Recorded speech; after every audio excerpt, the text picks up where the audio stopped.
یتیم کا مال نہیں کھانا، جب انہوں نے ساری بریفنگ دی یوتھ نے، تو آپ یوتھ کی بریفنگ سے ان کفارہ نے مکہ کو شکست کا سامنا ہوا اور انہوں نے واپس بے ما تحفہ تھا انہیں واپس انہوں نے بھیج دیا گیا. آپ یوتھ میں اتنی طاقت ہے.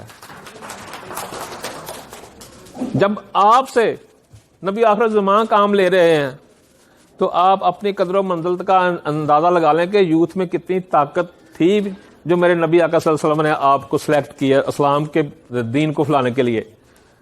تو وہ جب وہ نکام واپس آئے، ان کے تحفے تھے واپس کر دیے گئے، تو پھر کچھ سالوں کے بعد پھر میرے پیارے آقا حضرت محمد صلی اللہ علیہ وسلم نے 82 یوتھ کے میل کو سلیکٹ کیا اور 18 فیمیل کو سلیکٹ کیا.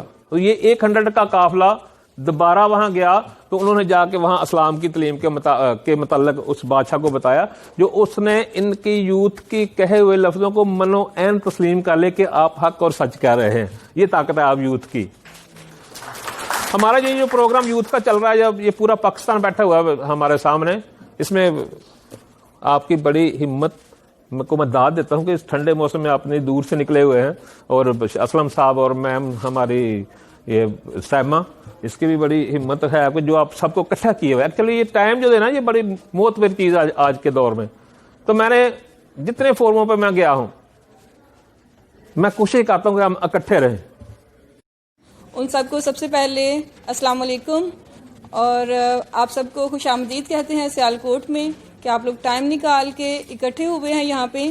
اور مین مقصد ہمارا یہی ہے کہ ہم لوگوں نے یوتھ کو، پاکستان کو ڈرگ ایڈکشن سے پاک کرنا ہے.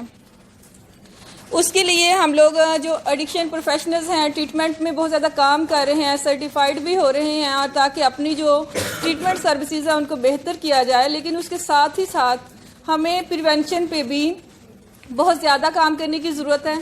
اس میں یہی ہے کہ ہم لوگوں نے، کیونکہ ہم لوگ جو پروفیشنلز ہیں وہ زیادہ ہر جگہ پہ نہیں پہنچ سکتے، اور جو ٹریٹمنٹ پروفیشنلز ہیں وہ ٹریٹمنٹ ایکسپرٹ اور زیادہ اچھی ڈلیوری دے سکتے ہیں. لیکن پریونشن کے لیے ہم لوگوں نے اسپیشلی جو ہے یوتھ کو موبلائز کیا ہے پورے پاکستان میں، تاکہ وہ اس طرف آئیں اور نہ صرف خود سیو رہیں ایڈکشن سے، بلکہ دوسرے لوگوں کو بھی سیو کر سکیں. تو آپ سب لوگوں کا بہت شکریہ. Thank you. نکالا، اور نہ صرف ٹائم نکالا بلکہ یوتھ فورم کی سرپرستی بھی انہوں نے کی ہے. اور ہم لوگ جو یہاں پہ اکٹھے ہوئے ہیں، سب سے پہلے دو ہمارے پرپز تھے. ایک تو یہ ہے کہ تمام یوتھ لیڈر آپس میں ایک دوسرے سے مل لیں اور ایک انٹروڈکشن ہو جائے، اور دوسرا ہمارا یہ تھا کہ جو ہم جنوری میں یہاں پہ کروانے جا رہے ہیں ایک یوتھ کنونشن کے لیے ساری جو ہماری ڈیوٹیز اور باقی چیزیں جو رسپانسبلٹیز تھی وہ ہم لوگوں نے ڈسکس کی ہے آپس میں. تو ہمارا یہی ہے کہ بشیر صاحب سے بھی ریکویسٹ ہے کہ اس کے لیے کچھ ہمارے پلان جو ہیں وہ شناز ڈار صاحبہ نے سارے کمنٹس ان کے پاس ہیں، اگر وہ آ کے تھوڑا بریف کر دیں شارٹلی.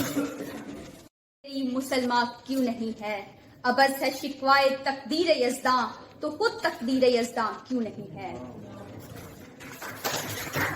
یہاں پہ آج جمع ہوئے تمام ڈسٹرکٹ سے، اور جو یوتھ لیڈران اور پورے پاکستان سے نمائندگی ہوئی ہے، اور سب نے ایک ہی جگہ پہ بیٹھ کر ایک چیز جس کے لیے ہم آرگنائز کرنے جا رہے ہیں ایک ایونٹ کو جو لاہور میں ہو رہی ہے نیکسٹ منتھ کنونشن کے حوالے سے، تو سب نے بیٹھ کے اپنی اپنی رائے دی اور سب کی رائے کو بڑی اہمیت دی گئی.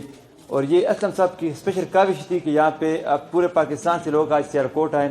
جس طرح میڈم نے بڑی اچھی بات کی کہ میں بھی آج فرسٹ ٹائم، اور میرے خیال سے ہم سب پریزیڈنٹس کو اور سب جو باقی ٹیم ہمارے پاس ہے، اس لیے ہمیں یہ سزا دی جا رہی ہے بلوچستان کو کہ یہ تاکہ یہ پسماندہ رہے، یہ ترقی نہ کرے. بشیر جیسے لوگوں کی وجہ سے شاید ہم ترقی کے منازل طے کریں. کاش میں تو کہتا ہوں کہ بشیر جیسے لوگ آج حکمران ہوتے. لیکن ایک بات افسوس سے کہنا پڑتے ہے، جو لوگ اچھے کام کرتے ہیں یہاں اس ملک میں ایوارڈ نہیں ہے. کاش ایوارڈ ہوتا، لیکن میں اپنے طرف سے، میرے ایک چھوٹی سی لوکل آرگنائزیشن ہے کچلا کویتپور سوسائٹی کے نام سے، لیکن جس ٹائم آپ لوگ لاہور میں آپ لوگوں کا کنونشن ہوگا، میں اپنے طرف سے چاہے اس ایوارڈ کی قیمت 2 روپے کیوں نہ ہو، میں بلوچستان کی طرف سے بشیر بھائی کو انشاءاللہ اس دن ایوارڈ ملے گا. بلوچستان کی طرف سے، میرے طرف سے نہیں.